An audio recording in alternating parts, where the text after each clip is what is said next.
Hello hello, donc aujourd'hui je vous retrouve avec une nouvelle vidéo Actu People, Actu de Star. Il y a aussi une petite update qui sera à faire. Oui, j'estime que ça mérite une update, vraiment. Donc on va parler de certification Instagram, on va parler de Queen Bee, Fit Adidas, The End. On va parler de Ciara dans la sauce à cause de sa musique, de sa nouvelle musique. Moi, franchement, non, je vais donner mon avis après. On va parler de Black China, qu'on doit appeler maintenant Angela White.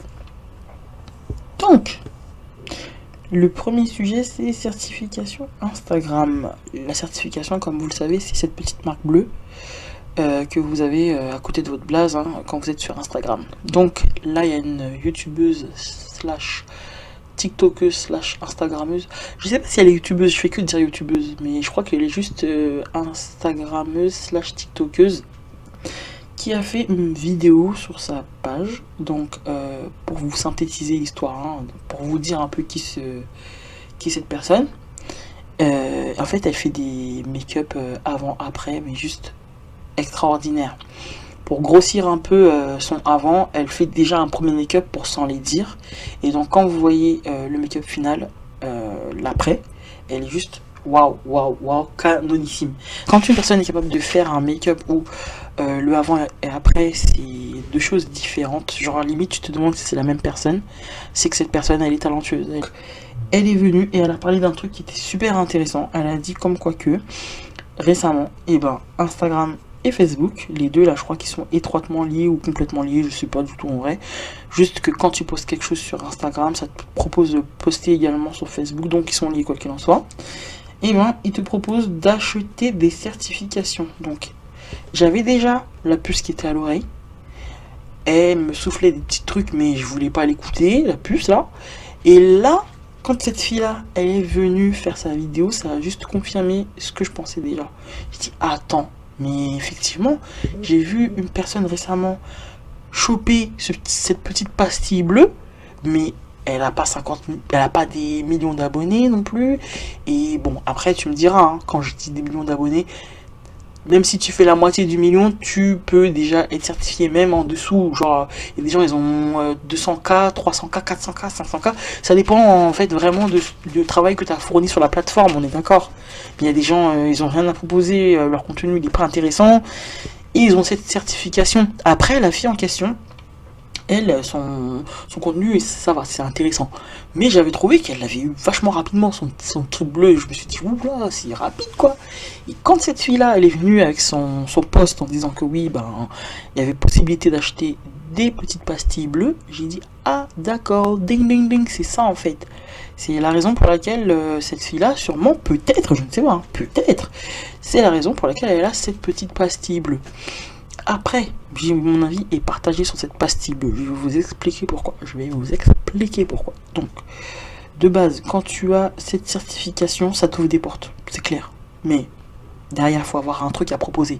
T'as pas juste la pastille et derrière quoi? Rien? Non. Non, non, non, non. On veut des gens qui peuvent proposer quelque chose sur la durée. Tu comprends? Si c'est pour juste avoir ta pastille et c'est tout, c'est pas obligé, c'est pas obligatoire, en fait, c'est pas forcé. T'en as pas besoin forcément.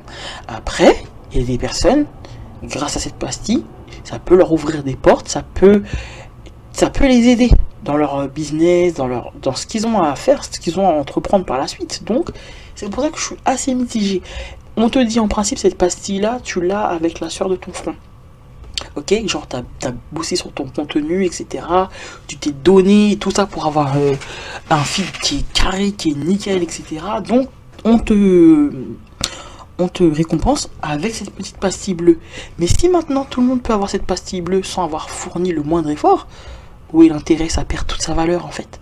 Après, il y a énormément de personnes qui ont fait des choses dans le passé, dont le nom est écrit dans l'histoire, entre guillemets, on peut dire ça comme ça, et qui ont cette pastille bleue, même si que maintenant, ils sont plus trop au devant en fait de la scène, ils font plus grand chose, mais dans le passé, ils étaient quelqu'un. Ils ont fait des choses, ils ont sorti des projets, ils ont sorti de la musique, ils ont sorti des films, etc. Enfin, ça dépend le domaine, mais vous avez compris. Donc là maintenant, si on distribue des certifications à tout va, ça perd complètement son sens. autant fermer la plateforme. Enfin voilà. Après, beaucoup de gens veulent être certifiés pour pouvoir, je sais pas moi, reconnaissance de je ne sais pas quoi. Donc en vrai, c'est assez compliqué, hein. C'est assez particulier. Mais moi j'estime que si ton contenu il est pas intéressant, t'as rien à. Y a pas de. Y a rien, c'est creux. Bah vas-y, ça sert à rien d'avoir le truc bleu en fait. Clairement. Si tu veux faire partie de ce cercle-là, mais t'as rien à proposer derrière, what the fuck. Vas-y, c'est bon. Après, je suis d'accord avec vous, il y a beaucoup de personnes qui font des contenus qui sont vraiment nuls à chier, qui ont ce truc-là, mais c'est parce que les gens les suivent, ok? Donc il y a une raison derrière. Derrière, ils sont critiqués, on se moque d'eux, etc. Il y a un truc, il y a le revers de la médaille, comme on dit. Donc, on va clôturer ce passage de certification. N'hésitez pas à me dire ce que vous en pensez, vous, de cette histoire de certification qu'on peut acheter là. Parce que clairement, c'est quand même assez bizarre. On va passer au sujet suivant. On va parler de Beyoncé fit Adidas. C'est la fin. That's over. That's the end. Clôture, fin de rideau, clap de fin. C'est terminé. Donc, j'ai plusieurs trucs à dire. En premier lieu, on va faire un petit disclaimer. Moi, c'est une personne que j'apprécie beaucoup, que je suis son travail, je suis vraiment admirative par rapport à son talent, à cette exception qu'elle a dans la voix, clairement, hein, cette façon qu'elle a de performer et de danser et chanter en même temps, c'est vraiment quelque chose. J'ai aimé même faire le quart de ce qu'elle fait, parce que je trouve ça super remarquable, mais, comme je voulais dire des choses là, peut-être qu'ils vont piquer les abeilles de Beyoncé, donc je mets des petites, tu vois, je commence à dire déjà des éloges et tout, et après on va rentrer dans, ça va piquer, moi aussi je suis une abeille, je peux piquer aussi, donc, Beyoncé, c'est fini avec Adidas, l'argent ne rentre plus, l'argent rentre, il ne rentre plus. Je vais vous exposer mon point de vue à ce niveau-là. Pourquoi l'argent ne rentre plus? Le premier problème, à mon sens, c'est la communication. Elle ne communique pas ou très peu. Clairement, pour qu'une marque elle fonctionne, il faut bombarder avec les publicités, il faut bombarder, il faut que les gens ils te voient. C'est-à-dire que elle est visible, on sait qu'elle est là. Dès qu'elle poste quelque chose, c'est la première à avoir. Elle dépasse, elle pète les scores en 2 secondes. Ça, c'est un move parce qu'elle a déjà une carrière qui est assise et elle a déjà un statut où elle est assise aussi dessus. Et donc, du coup, ça lui permet d'avoir cette possibilité de paf, en 2 secondes, la fille. Désolé hein, pour ceux qui écoutent avec des écouteurs, hein, mais là, franchement, je suis tellement investi dans ce que je vais dire là. En fait, elle est au-dessus, la fille. Elle est au-dessus. Du coup, dès qu'elle poste quelque chose, il n'y a même pas 2 secondes qui sont écoulées, elle a déjà 50 000 likes et des commentaires. Les gens, ils attendent que ça. Imaginez si elle faisait la même chose avec Ivy Park. Elle va venir de temps en temps faire des posts ou elle va faire des publicités, mais il n'y a pas assez de communication. En fait, elle en fait trop peu. Et quand tu sors des marques comme ça, il faut bombarder. Il faut qu'on te voit. Il faut qu'on te voit. Pourtant, elle a tout. Elle a toutes les clés pour pouvoir péter le score. Malgré ça, c'est en déclin. Le deuxième truc que j'ai vu, c'est qu'elle perdure pas dans la mode en fait. Elle n'arrive pas à perdurer dans la mode. C'est pas son premier essai. Elle s'était déjà essayée de elle-même avec une marque familiale, c'était des rayons, House by des rayons ou un truc comme ça. Quand vous voyez l'historique, etc., elle vous parlait de sa famille, je crois que c'était le nom de sa grand-mère, qu'elle avait repris pour faire la marque, etc. Il y avait toute une histoire derrière que je trouvais super intéressante. Hélas, ça n'a pas tenu non plus. Pour vous dire, hein, moi ma belle-sœur elle est partie à New York, elle est venue, elle m'a ramené des 2-3 pièces de là-bas et elle me disait vas-y des rayons, ça se vend comme ça coûte quasi rien, tu vois. Pour te dire que c'était dans les années 2010, hein, 2009-2010, c'était déjà en plein déclin, c'était déjà en train de terminer, etc. Elle avait fait des t-shirts, elle avait fait des pulls, des petits sweats, elle avait fait des jeans, etc. Mais c'était pas ouf. Il y avait des robes aussi, il me semble, mais c'était pas ouf en fait. Et en fait là à ce moment-là elle était plus jeune et je pense que à mon avis je pense hein, que ce qui faisait que ça n'a pas pété plus que ça, c'est qu'elle était en train de se construire encore au niveau de sa carrière. Elle n'était pas encore assise comme elle l'est maintenant. Elle s'est venue comme ça s'est arrêté. Du coup là quand elle a fait la collaboration avec Adidas, il fallait voir l'engouement. Tout le monde était comme des fous en fait. Moi la première, vous avez bien vu. Je me suis dit, tiens, je vais essayer de reproduire ça, ce look-là. Regardez si je peux trouver moins cher ailleurs. Et essayer de proposer des looks qui ressemblent à ce qu'elle propose avec Adidas. J'ai réussi à faire quelques petits trucs à peu près hein, avec ce que j'avais à ma disposition, avec mon budget. Hein, on va pas hein, se mentir. Et clairement, quand je voyais les prix des pièces que elle vendait avec Adidas, je me disais, ah ouais, non, faut quand même manger, je veux pas m'acheter ces pièces-là, quoi.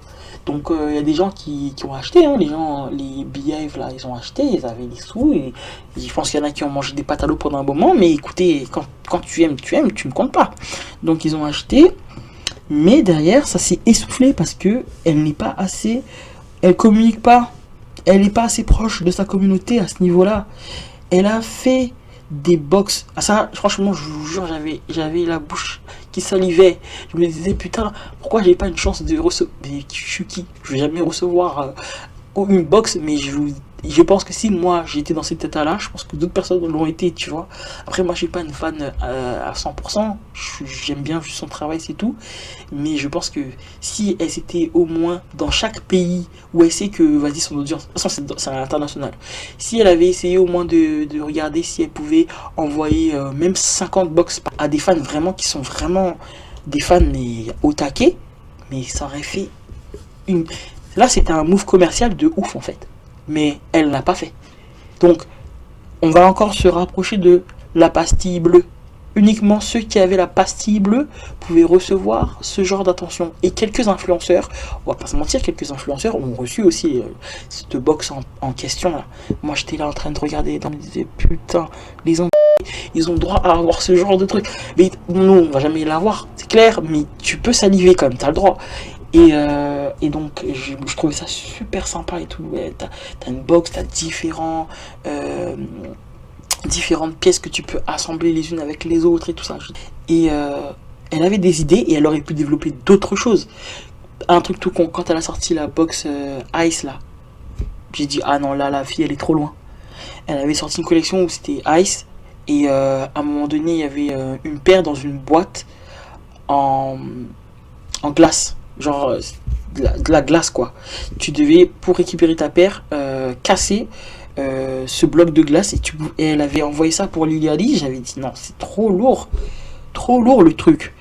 Et voilà, elle a des idées. De toute façon, elle a une équipe, elle a son équipe hein, qui font tout autour de la marque. Forcément, t'as la com, t'as l'équipe qui peut proposer des idées, etc. Donc, je pense pas que c'était les idées qui manquent hein, au niveau de tout ce qui est commercial et tout pour pouvoir faire, pour avoir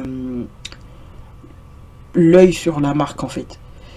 Les gens qui travaillent autour d'elle, les stylistes, etc. Et ils avaient la possibilité de faire des trucs encore plus grands. Pourquoi? Parce qu'il y a l'argent. Elle a les sous, elle peut faire vraiment. Si une idée lui germe dans la tête, bam, elle propose direct ça. En 2 secondes, on trouve les moyens et c'est fait en fait. Donc, vraiment, c'est là peut-être après que c'est une volonté de sa part de laisser tomber aussi ça parce que ça ne l'intéressait plus aussi. Ça peut être aussi vu comme cela. Moi, maintenant, au niveau de Beyoncé elle-même et la marque, enfin ce qu'elle proposait comme vêtements, il y avait un sacré écart. Quand tu la regardes, tu vois bien que c'est pas un style qui est en accord avec ce qu'elle, en fait, ce qu'elle véhicule, en fait, son image, c'était à l'opposé en fait. C'est pas une fille qui sportwear, clairement, ça lui ressemble pas. Après, je ne dis pas que c'est pas une sportive parce que pour avoir cette façon de gérer son souffle quand tu danses, c'est que quelque part tu es sportive. Mais les pièces qu'elle proposait, etc., je trouvais que ça lui collait pas forcément à l'image en fait. Du coup, il y avait quelques pièces que je trouvais qui, je me disais quand je les regardais, ah oui, ça c'est elle. Les body, les trucs comme ça, je me disais, ah oui, ça c'est elle. Après, tout ce qui est jogging et tout ça, même les paires de baskets, je trouvais pas que ça lui ressemblait forcément. C'est une personne, tu vois, tout le temps en talons, toujours en train de performer et tout, c'est pas un truc qui lui ressemble. Donc je pense que ça aussi, ça fait partie des choses qui ont petit à petit créé du tort à cette collaboration. Ça c'est clair, je le pense. Moi, je pense qu'elle, quand je la regarde, je vois quoi? On va regarder la tête aux pieds, on voit ses cheveux, tignasse et tout, ok. Elle pouvait travailler là-dessus, sortir une marque de perruque, sortir une marque, ça se serait vendu. Rappelez-vous, Beyoncé, c'est la première personne qui a commencé à coller, hein, parmi les stars, faire des laces bien appliquées, bien fondues et tout, qu'on pensait que c'était ses cheveux. Il y avait des gens qui doutaient, qui étaient là, attends, est-ce que c'est ses cheveux? Est-ce que ce ne sont pas ses cheveux?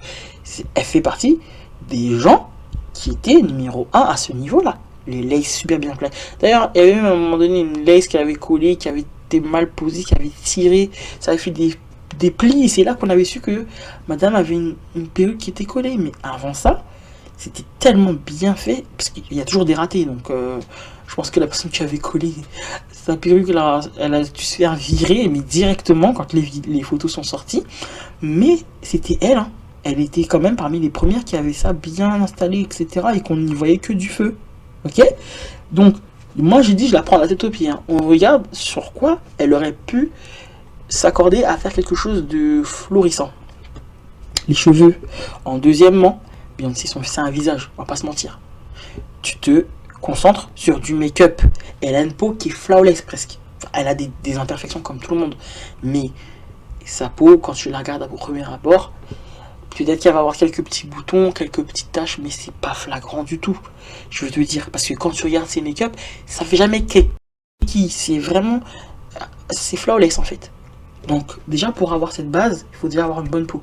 Elle aurait pu sortir une marque de cosmétiques, une marque de produits pour la peau, voilà, sortir une routine, nickel. Elle aurait pu essayer aussi du make-up, ça aurait fonctionné. Après je vais descendre encore. Moi je vais regarder ses mains. Mais à chaque fois que je voyais ses mains, il y avait toujours une manucure qui était super bien faite. Elle aurait pu se mettre dans un business de faux ongles, de vernis. Et elle a des idées. Quand je regardais le clip avec, comment s'appelle l'autre là, Lady Gaga, j'ai regardé ses ongles. Moi après je pense que je suis pas la seule. Elle avait les ongles super bien faits et tout. Je trouvais que c'était super stylé ce qu'elle avait sur ses ongles. Quand elle a sorti la collection avec Adidas, elle avait également sorti les 3 bandes. J'avais trouvé ça super stylé. Souvent elle a des French qui sont super bien posés, super clean et tout. Lance-toi dans un truc comme ça va prospérer, ça va marcher. Ensuite on descend, paf. Là on atterrit directement dans le gros vif du sujet. Vous vous rappelez dans les années 2000, Bootylicious? Est-ce que vous vous souvenez de ça? Là récemment ils nous ont sorti quoi? Ils nous ont sorti des culottes pour faire des fausses fesses, pour faire des fausses hanches. Elle aurait posé son nom Bootylicious là parce que ça lui appartient. C'est écrit dans le dictionnaire, c'est elle qui a inventé ce mot. Elle pose ça sur une marque de culottes pour enhancement. You want enhancement your ass, you want enhancement your hanche. Bootylicious est là pour toi. Bootylicious va régler tes problèmes. Mais multimilliardaire fois 1000 en fait. Qu'il aurait pu. Et il n'y aurait pas eu cette histoire de Beyoncé et Adidas, c'est fini. Là, ça aurait été Beyoncé avec sa marque Bootylicious. Pourquoi à quel moment elle n'a pas germé dans sa tête cette idée-là? Je ne sais même pas. Parce que c'est son mot, elle l'a déposé, et clairement, elle peut en faire ce qu'elle veut. Tu nous sors une marque comme ça, tu fais des pantalons, tu fais des jeans pour les femmes plantureuses. Après, désolé, on peut pas servir tout le monde. Hein. Celles les bièves là qui sont pas, hein, qui sont un peu. Écoutez, elle aurait fait quelque chose pour vous aussi. Pour vous dire, ça aurait marché en fait. Et après, le concept même de Bootylicious, c'est booty quoi. Donc, écoutez, hein, dans la vie, on peut pas tout avoir, mais quoi qu'il en soit, je pense que ça aurait pu être un marché sur lequel elle aurait pu se tourner, qui aurait pu prospérer, j'en suis sûr. Et les gens ne seraient pas en train de dire que oui, elle fait perdre de l'argent à Adidas, que si, que ça. Là, quand tu as des problèmes avec ta propre marque, ben ça s'éteint, c'est pas grave. C'est pas grave. Là, des runs, quand ça s'est arrêté, ça s'est étouffé vite fait aussi. Bon, tu me diras, pour Adidas, ça va s'étouffer, mais ça va quand même rester un peu parce que c'est une collab, quand tu vois. Elle a quand même fait pas mal d'éditions, donc il y a eu plusieurs, des différentes couleurs, des différentes pièces. Donc ça va toujours rester. Bon, donc on verra bien hein, ce que ça va donner. De toute façon, son problème de communication, c'est pas d'aujourd'hui, ça fait un moment qu'elle communique pas. Elle est sur son trône. Et voilà. Donc, qu'est-ce que vous voulez que je vous dise, moi? Elle s'en fout, hein, de toute façon, après. Est-ce qu'elle a vraiment besoin d'Adidas? Non, ça c'est clair. Mais quand même, quoi. Quand même. Les vêtements qui te ressemblent pas, ça n'allait jamais durer. Les gens le voient, voilà. Ce qu'elle propose, c'était sympa et tout, mais voilà, c'est trop cher. C'est trop cher aussi. C'est pas tout le monde qui peut venir et se prendre une paire de Ivy Park en collaboration, ou bien une pièce de truc. Les vêtements, tu les mets pas. Attends, les vêtements sportwear, tu les mets pas tous les jours. Donc, quand tu investis dans une pièce, tu sais que tu vas la porter souvent. Mais là, tu vas mettre une grosse somme dans une pièce que tu vas porter une fois comme ça? Non. Donc, voilà, les gens réfléchissent avant d'acheter, je pense. À part ceux qui sont vraiment fans et qui veulent avoir dans leur collection un petit bout de la star, en fait. Clairement, c'est ça, tu te dis, ah, j'ai un truc qu'elle a créé et tout. C'est toujours bien quand t'es fan de quelqu'un d'avoir un petit truc de la personne, tu vois. Mais pas au détriment de ton porte-monnaie non plus, quand même. Donc, bon, on va finir avec Beyoncé. Là, on clôture le passage sur elle. Et on va parler de Mago Ciara qu'on a mis dans la sauce par rapport à sa nouvelle musique qui est Da Girls. Donc, vous avez bien entendu, Da Girls. Donc, elle n'a pas dit Da Woman, Da Girls, not Da Woman. Donc, elle s'adresse pour moi, à mon avis, quand elle fait ce petit message-là, à des jeunes femmes dont elle explique en fait... soyez indépendante, pour les femmes qui n'ont pas besoin d'hommes, pour les femmes qui n'ont pas besoin d'un mari, pour les femmes qui veulent s'en sortir seules, pour les femmes qui veulent réussir je sais pas quoi. Elle dit plusieurs trucs dedans pour comment dirais-je, c'est un message en fait c'est un message positif qu'elle dit pour pouvoir comment dire, vous savez, les messages qu'on veut essayer de faire passer pour comment, j'arrive même pas à trouver mes mots, pour pouvoir encourager d'autres personnes en fait. Voilà, c'est ça. Et c'était pour encourager certaines personnes. Vous inquiétez pas, vous n'avez pas besoin d'un gars pour faire ça, vous n'avez pas besoin d'un gars pour faire ci, vous avez pas besoin... Voilà quoi. Donc, ce message-là n'est pas bien passé. Les gens, ils ont commencé à lui envoyer des shades et tout, à dire ouais, non, c'est quoi ce son, toi t'es marié, t'as ton foyer et tout, et tu dis aux gens, ils ont pas besoin d'hommes, ils ont pas besoin de ci, ils ont pas besoin de ça, non, non, non, non, non. Les gens, ils ont attrapé son col, la pauvre. Mais en fait... Elle était quelqu'un en fait avant d'être avec son mari là en fait avant Russell, elle avait une vie, c'était quelqu'un quoi. Donc voilà. Et puis vous voyez bien comment il la soutient. Donc elle, est-ce que ayant quelqu'un qui la soutient en tant que femme et ouais, femme et épouse et mère d'enfants, est-ce que elle a besoin encore de reparler de ça? Parce que c'est déjà accompli. Donc, si elle peut faire un message pour aider celles qui en passent cette chose, pourquoi elle ne serait pas légitime de le faire en fait? En mode, les gens ils ont attrapé son col en disant oui, toi tu parles pour les filles qui sont ci, pour les filles qui sont cela, mais toi t'es marié, t'habites dans une maison luxueuse avec l'argent du gars. Mais vous êtes des grands malades. La fille, elle était quelqu'un avant de connaître le mec. Elle avait son propre argent, sa propre fortune en fait. Et c'est juste un plus le gars. Mais bon, les gens sont tellement dans un délire.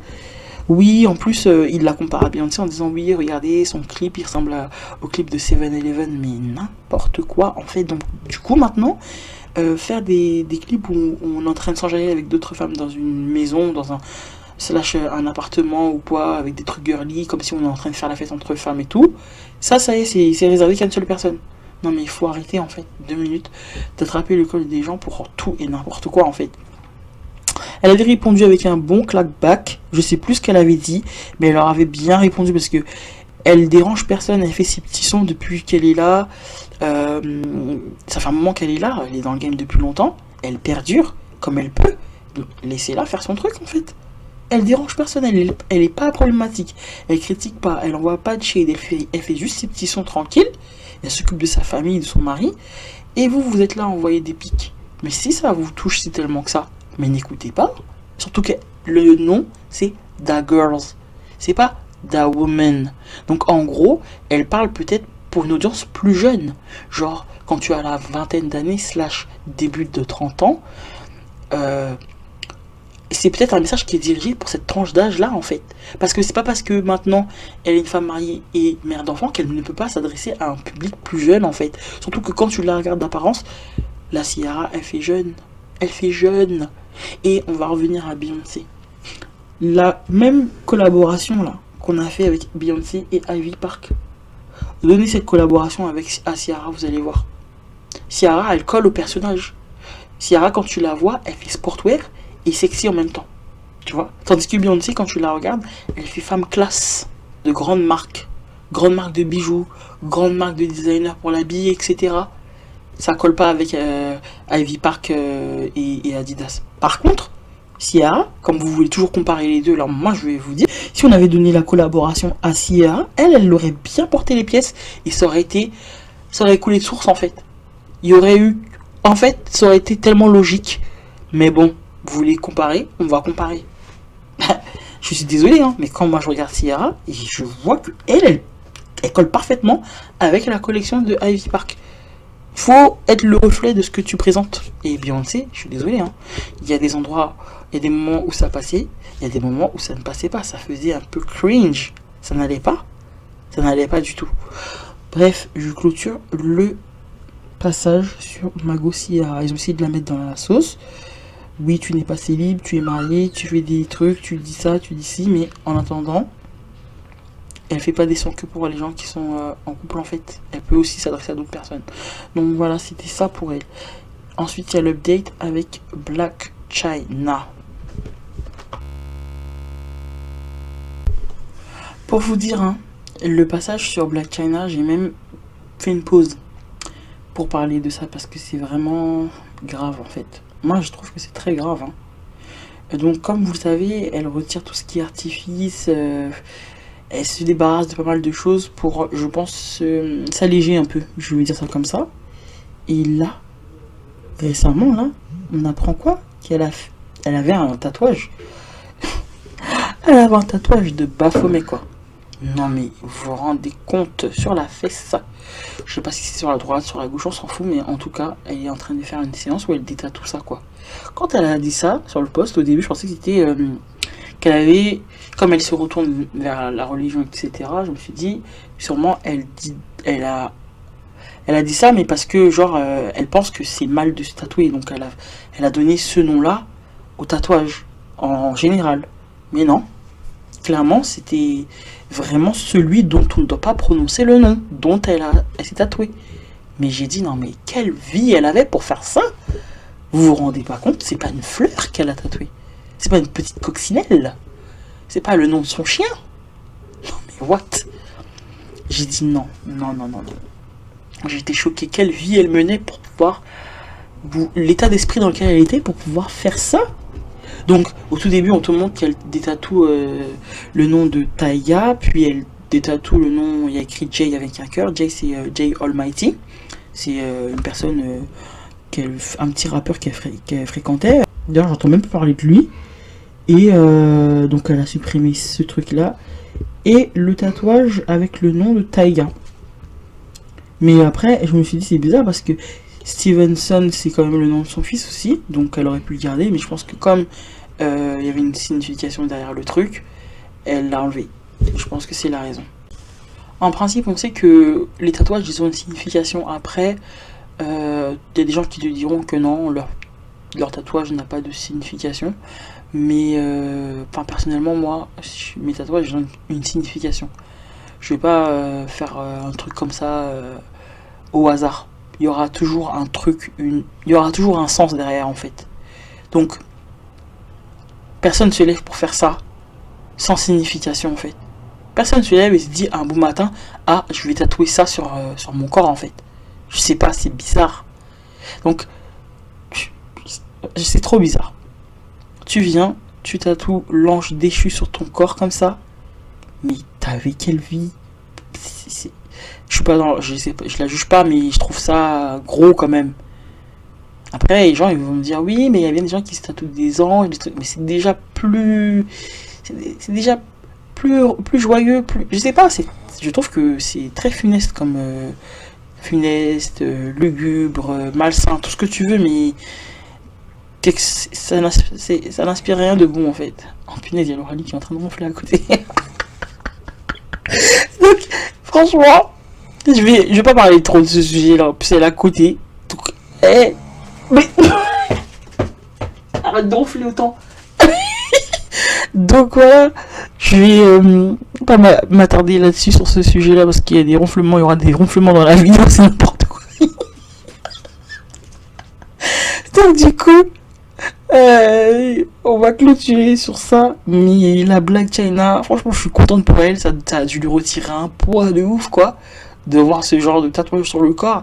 Après, ceux qui font des tatouages comme ça et tout ça, je juge pas, mais désolé, hein, mais c'est too much pour moi. En fait, c'est trop. C'est pas quelque chose que je trouve sain. Voilà, c'est malsain quand même, on va pas se mentir. C'est trop négatif en fait, à mon sens. Tu te tatoues un trèfle à quatre feuilles, une petite coccinelle, des trucs qui portent bonheur, des trucs qui, tu vois, mais pas ça. Tu vois, attends. Bon, elle va sûrement nous en parler, elle aura sûrement quelque chose à nous dire là-dessus, et tout fait sens. Maintenant, je commence à comprendre petit à petit sa démarche et tout, enfin, où elle veut en venir en fait. Et quand elle était en train de le détatouer, ce tatouage-là, et ben, elle avait l'air de douiller de ouf. Je sais pas, hein, on va pas dire que se détatouer ça fait mal, mais là, elle avait vraiment mal, elle était vraiment en souffrance, donc je ne sais pas comment ça va être interprété ça aussi. Tout peut avoir un sens, tout peut être interprété, on connaît déjà, donc voilà. Mais moi je pensais pas du tout que c'était réel son truc là quand elle a dit le nom et tout de ce qu'elle allait enlever, etc. Je me suis dit, ah, sûrement que comme elle est en train de transitionner, sûrement que maintenant elle vaut des choses même basiques, elle en parle comme si c'était diabolique. Mais sauf que non, c'était pas juste imager, c'est dire. C'était vraiment réel. Enfin bon. N'oubliez pas de me dire, moi je vais clôturer sur ces mots. N'oubliez pas de me dire ce que vous en pensez. On peut débattre en commentaire, j'attends que ça. Hmm. Donnez-moi vos avis, dites-moi ce que vous en pensez, etc. Nanani, nanana, on débat, tranquille. Et on se retrouve très vite dans une prochaine vidéo. Et jusque là, portez-vous bien. Bye bye.